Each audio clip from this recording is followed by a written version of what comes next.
Hey guys, it's Josh and Zach here. It's Monday, so we all know that means it's weigh-in day, so we're gonna find out if we've lost any more weight. It's the first day of week 3, so we're gonna see if we lost any more weight from week 2. Predictions? Yeah.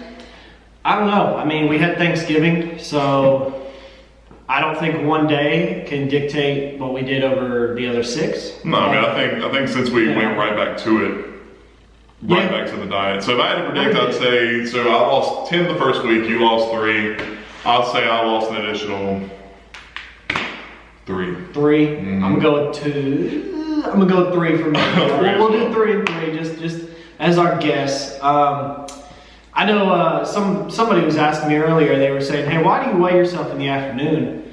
And I mean, really a lot of people I know, they say, weigh yourself when you wake up. As soon as you wake up, you know, pee, whatever, weigh yourself, and that's your best reading. I don't know about that, because why weigh yourself when it's out of the normal? You don't eat for 8 to 10 hours at that point, so you're completely deprived of water, food, everything. Your body's not in a normal state, so why would you weigh your body not in a normal state? We're weighing ourselves in the afternoon. We've already had lunch, we've already had breakfast, we've been drinking water all day. Some physical activity. Some physical. So I think that this would actually be more of an accurate reading of a normal daily life. Not as soon as I wake up, obviously I'm going to be lighter when I wake up. There's not a thing in me. And there hasn't been for 10 hours. And at that point, your metabolism's not started either. Exactly. Which is why breakfast is so important. So personally, I think this is much better reading, because even though it may not be as strong of a result as it would in the morning, it's very accurate, because this is what we do. We eat, right? We can't not eat. Right. So, yeah. So I guess we'll jump into our weights and... Well, the biggest difference, well, I just want to mention some differences that we've noticed. So if you notice behind us, we've got the punching bag hung. So part of our cardio that we did with our workout yesterday, we started punching the punching bag a little bit, which I have to say is a lot more cardio than I expected it to be. I sweat heavily during the punching bag thing, more than I do just typical cardio. Another thing I do want to mention as well, you know, having not put the same kind of crap in my body that I was before, you know, all the fast food, processed foods, all the bread and stuff, I'm starting to, it's easier for me to hone in what my body can handle. And a prime example of that, and I'll try to be as, you know, try to be as little graphic as I possibly can be. I normally, when I buy my almonds, I normally buy raw, unsalted. Okay, well, I went to the store to get some more almonds, and so more on sale. They were roasted, lightly salted.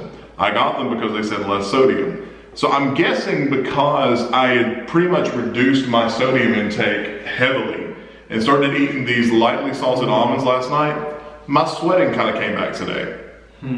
So the sweating that I had previously said had gone, I was randomly sweating when I wasn't doing anything. I was just sitting there in front of my computer just sweating, and that must be because my sodium intake kind of skyrocketed again. And on top of that, I had pretty bad stomach issues today as well. My stomach's been bothering me all day, and I don't know if it's because of that or if there was something else that I've eaten. I have no idea. I mean, really, and that's the process of learning that we gotta kind of work through. Know what your body can take. What foods is our body going to say yes or no to? Or protest. Or protest severely. You know, I mean, in this case, maybe give it another day. I mean, what I'm gonna try is I'm gonna finish this bag of almonds that I got because I don't want to waste them, but eat less of them.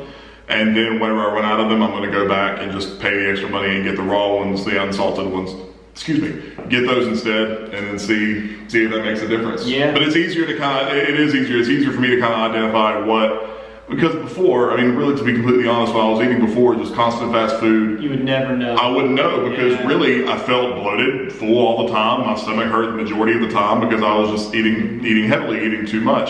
But since I'm putting really only what my body needs, it's easier for me to kind of be like, you know what, I don't feel so well. It's probably because of what I had last night or the day before. Or something like you can definitely eliminate things easier. And really, that's the only kind of changes I can think of. Other than that, I will have to say I'm a little disappointed that my energy is about the same. I'm still crashing around the same time every day.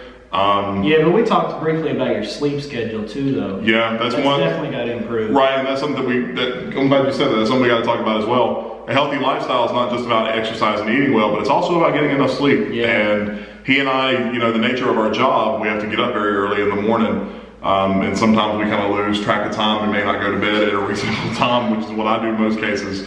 Really, I have to be up in the morning about 3:30, so I try to get to bed by 8:30. But if I get in bed at 8:30, I'm not gonna fall asleep until 9:30, which I really got to do better about. You got to really train your body to do stuff. Oh yeah, for sure.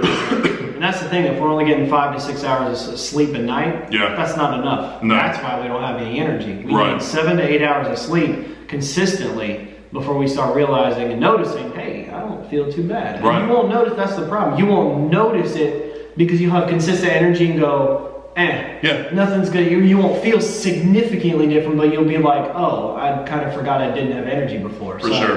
That's the thing. You really got to focus on a lot of different areas. The only other thing that I wanted to mention, because I mentioned that we're going to keep you guys updated with how we feel, how we, all that kind of stuff.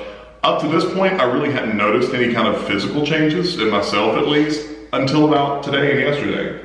I've noticed, I guess it takes about 2 weeks, I suppose, but I've noticed that my face is not as puffy or as bloated as it once was. If I stand to the side in front of a mirror or something, I don't look, I still look like I'm overweight. I still look the same, but I look, it's difficult to explain. I look less, tighter, slimmer, I don't know. I'm certainly not where I want to be. I'm certainly not where I should be, but this is the first point since we started the diet and started the whole lifestyle change that I've physically noticed the difference. Yeah, I can kind of go along with you. I'm not big. I don't have a lot of weight, but when my stomach was bulging, starting to, and a lot of people might notice this, you actually have kind of a peak right at the top, right below the breastplate, where your stomach will actually push out. And I could feel it. There was a significant bump pushing out. That's actually starting to disappear now, and it's starting to go away. Now the rest of the fat is just sitting down at the bottom. So we are starting to notice minor changes in our body, and it's only been 2 weeks. So that's really good. So now we're gonna see. So we each reckon that we've lost an additional 3 pounds. So let's check and let's see where we are with our new weights. We're gonna check now. All right, first up is Zach. All righty. See what the damage is here. 182. 182, so that's a loss of 1 pound. Yeah, £1.4. That's good. All right, here we go with Joshua. Last was 330. No, 320. 320. Sorry, 320. All right, 319.9. So I've lost a pound. Okay, so that's the weights. Definitely not as big as last time. We kind of expected that. Yeah. Here's why. First time when you start a diet, the majority of the weight that you lose, obviously, as we know, is water weight. So 10, granted 10 pounds in 1 week, that's quite a bit. And I'm willing to wager the majority of that was water weight. The boy lost a pound. A pound, yeah. I lost nearly a pound, which is, that's still progress. You know what I'm saying? Let's take a couple things into consideration. It was Thanksgiving, so we kind of cheated on a day. We also probably weren't as strict on our diet this week as we were on our first week, but we're still doing the diet, but probably not as strict as we were considering the holiday. And we only really worked out 4 days of the week. Yeah. Which was predominantly weightlifting. Yeah, and really this is just more motivation to push up our workouts a notch or two. Yeah. Kick it into gear and really kick up the cardio, because really, probably we worked out 4 times out of the 7 days this last week, and usually we work out about 5 to 6. Or that's at least what we planned on. And 1 or 2 of those days was a lot of muscle. It wasn't much cardio. Right. So I think that really we got to kick that cardio up until we get to where we want to be, and then focus on the muscle along the way. And if any of you guys are doing this with us, if you hate cardio, I am right there with you. I hate it. I can't stand cardio, and I know it's because I'm heavy. Cardio is going to get easier, but on a treadmill, running just the sweat, I don't like to sweat, I don't like to be out of breath, I can't stand it. But I'm going to have to do it. It's one thing to lift weights, but it's another thing to, cardio is really what you got to do to shed the pounds and stuff. Yeah. So 1 pound lower, that's still progress. Yep. We can get discouraged and stop, or we can keep going. So we're going to keep going. Yep. That's all we got for this week, I believe. I think so. We'll update you guys again probably around Thursday. Yeah, Wednesday, Thursday, something like that. All right. All right, thanks. Thanks, guys.